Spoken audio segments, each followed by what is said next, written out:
सो सत्यम scam एक major example है हमारे इंडियन हिस्ट्री में। रामलिंगम राजू इनके प्रमोटर थे। ये बहुत बड़ा लेसन है। एक बहुत अच्छी कंपनी मानी जाती थी। इसके और 2009 में ये लाइमलाइट में आया था जब चेयरमैन रामलिंगम राजू ने खुद एक लेटर लिखा स्टॉक एक्सचेंज को कि अकाउंट जो है 1.47 बिलियन से फॉल्सिफाइड हुए हैं।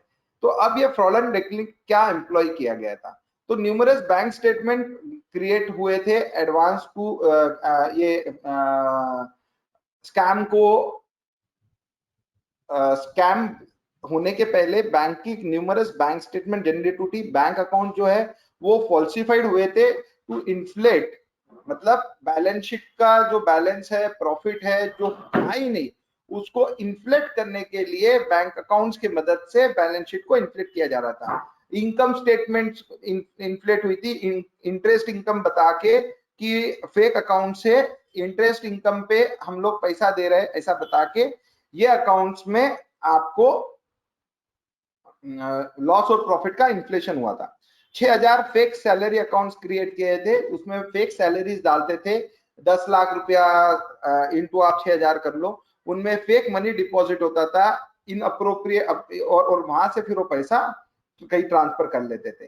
फेक कस्टमर की भी आइडेंटिटी हुई थी। फेक इनवॉइस बनते थे किस लिए, ताकि वो इन्फ्लेट कर सके रेवेन्यू को। बोर्ड रेजोल्यूशन भी फोर्ज होते थे इलीगली लोन लेने के लिए कंपनी के बैंकों से। कैश जो अब एडीआर से रेज हुआ था यूनाइटेड स्टेट से, वो भी सारा अपने पर्सनल अकाउंट्स में ट्रांसफर कर दिया गया था। अब ये जो स्कैम 2003 में बना था, लार्ज सम ऑफ मनी जो मिस्टर राजू की दूसरी फर्म थी उसमें ट्रांसफर हुआ।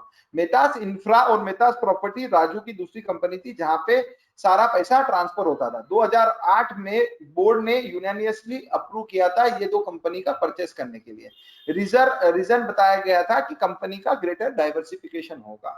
फिर क्या हुआ, दिस ट्रांजैक्शन में क्या हुआ, सत्यम का सारा जो पैसा था ये कंपनियों में अब राजू की फैमिली में हाथ में ये कंपनियों में ट्रांसफर कर दिया गया क्योंकि ये कंपनी में फैमिली का लार्जेस्ट स्टेक था। तो सत्यम का जो शेयर था वो क्रैश हुआ और इस कारण से जब मालूम हुआ तो ये ट्रांजैक्शन भी अबॉर्ट हो गया। लेकिन सब कुछ तब तक डैमेज हो सका था। वाइड स्प्रेड जो फ्रॉड था वो लोगों को, एनालिस्ट को सस्पेक्ट होने लग गया था। जब स्पॉटलाइट में आया 7 जनवरी 2009 को तो स्टॉक एक ही दिन में 82% गिरा।